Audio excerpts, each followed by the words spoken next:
Ahead, how long did your last doctor's visit take?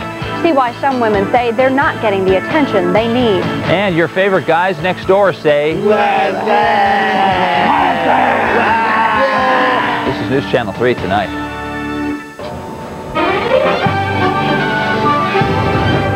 I figure I've got 85 blood brothers in the tri-state area. One woman's testimony to how important your blood donation is. Good evening, I'm Timmy in Huntington. And I'm Samantha Cozy in Charleston. Tomorrow starts the 4th of July weekend. That means somewhere, someone will probably be in an accident and need your help. That's one of the reasons the American Red Cross is typically low on blood during the holidays. News Channel 3's Della Cruz joins us now live from the Red Cross in Huntington, where a special Donorama is about to take place. Della? Yes, it is, Tim. The American Red Cross says with the extra day this holiday weekend, there's still time for you to drop down tomorrow and donate before you celebrate.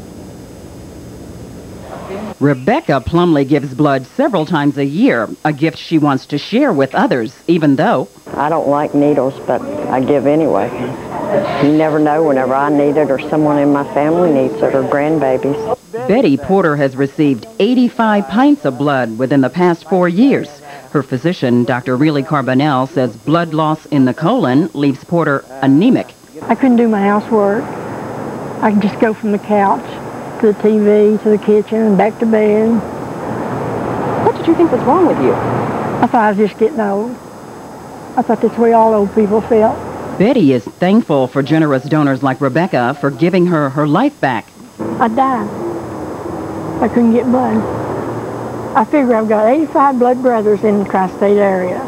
We're giving these T-shirts away as a thank you to the donors who come into our Huntington and Charleston Donoramas tomorrow. And it's just a way to say thanks for helping to save a life.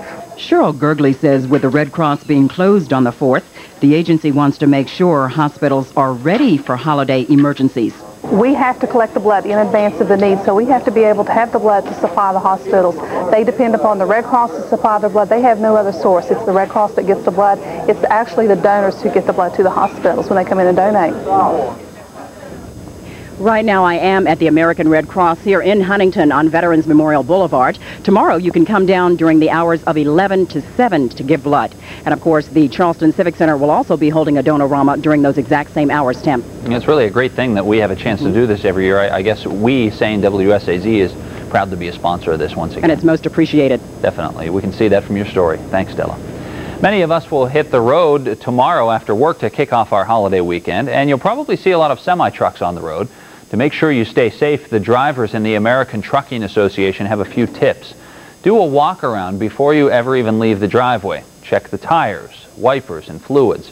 And just a few minutes spent inspecting could save you all that time and money later on.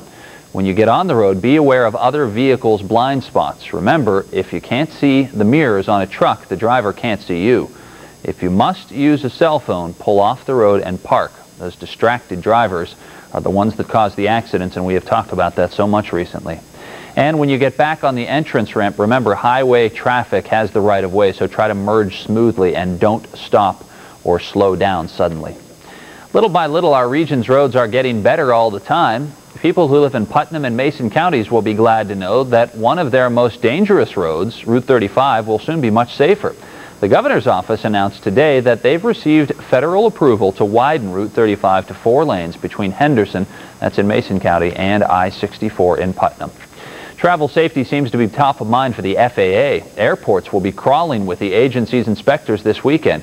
Past problems on carriers like Alaska Air have the feds worried that there might be more problems out there and that safety problems might be hidden from plain sight. But the Airline Passengers Association says it's shocking that the FAA feels the need to send special inspection teams out in force. The first raid on a video gambling parlor in West Virginia happened just today, and Cabell County Sheriff says it's only the beginning. Sheriff Cecil Garton finished a 2-week undercover sting with a raid on the Pot of Gold in Barbersville. Garton says complaints of juveniles gambling in the store's game room prompted an investigation into the gray machines there. After undercover officers received cash payouts there, deputies cleaned out the 19 video gaming machines and confiscated more than $2,500. Sheriff Garton says the store's records show it's just a front for a gambling den. They tell you they've been making a pot of money at Pot of Gold. I tell you that. Anytime we get a complaint, we're going to send somebody out. We're going to get a buy, and we're going to take all their money. After the raid, Pot of Gold owner Joseph Nelson turned himself into police. He faces a misdemeanor gambling charge and is free on bond tonight. Today, Governor Cecil Underwood directed state police to assist local communities in gray machine investigations. Underwood says more illegal video machines may be on their way to West Virginia. He spent 12 years in prison for a crime he says he did not commit. Now, Wilbur Thomas is going after the city of Huntington and more in a civil lawsuit. Thomas was released from prison in October for the rape of a Marshall University student. He was convicted on the basis of evidence that did not exist. Now he has filed a civil rights lawsuit for $84 million. Those named in the suit: the city of Huntington, the police department, the Cabell County Commission, and the sheriff's department. Mr. Thomas now lives in Birmingham, Alabama. He says yes more often than he says no. And if you walk down the streets of Charleston, just about everybody knows or at least has heard of him. As News Channel 3's Diane Dimhoff reports, tonight, 77-year-old Frankie Vry was honored for his lifelong commitment to helping other people in Charleston.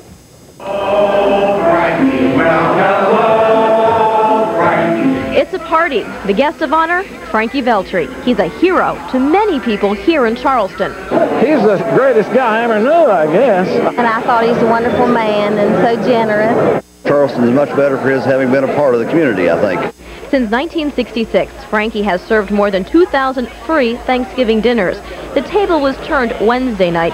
He was served dinner in recognition of his community service. He's done so many good things for so many people that I felt it was time for the city to say thank you. I feel very great about it, you know. It's an honor. Frankie has touched many people's hearts. He helped Dallas Dillon during one of the roughest parts of his life. He helped me a lot. And how has he helped you? Anytime I need money, give me money. Give me a place to live before. What's a party without a cake? Check this out. It's a replica of the old Holly Hotel. That's where Frankie housed and fed the poor. His daughter, Regina, remembers those days fondly. Going to the hotel and stuff and watching how he helped all those people, it was amazing to me. Frankie says he enjoys helping others. I've just, you know, got a soft heart for people. I never use the word no. It's always yes. And it's easy to see why so many people love Frankie. The President of the United States and even the Pope sent greetings to Mr. Vry on this day, declared Frankie Vry Day in Charleston. Another big surprise, a $1,000 check for the Frankie Vry Dinner Fund, so a lot more people will benefit from tonight. The best of the best in arts, I should say, and crafts can be found in Jackson County, West Virginia this weekend. Every year, thousands of people will make their way to the Mountain State Art and Craft Fair in Ripley. It's a step back in time. You can buy cornmeal and your favorite apple butter. More than 200 exhibitors show their wares, everything from one-of-a-kind wooden toys to handcrafted candles. There really is something for everybody up there. Oh, we like glass. We have seen some, pretty teddy bears made out of real fur, and we've just had a really good time, food, and just fun. We come every year. And you can't forget the demonstrations like the Bee Man. Ooh, gets them all over his beard. And, of course, the great entertainment to really get those toes tapping. The fair, by the way, runs through Sunday in Ripley. It's just a great time if you have a chance to go. You and your family may have a trip planned there this summer. Disney World we're talking about, but the Magic Kingdom wasn't exactly magical at all for one little boy held hostage at gunpoint. And do you get the attention you need when you go to the doctor? See why some women feel they're getting shortchanged by their HMO. And I'm putting the finishing touches on my weekend forecast in some of the mountains. Sleeping bags in the 40s the next couple nights. I'll tell you about it ahead from the First Warning webinar. You're watching WSAZ News Channel 3, where your news comes first. Live with Samantha Cozy and Tim Ear. This is News Channel 3 Tonight.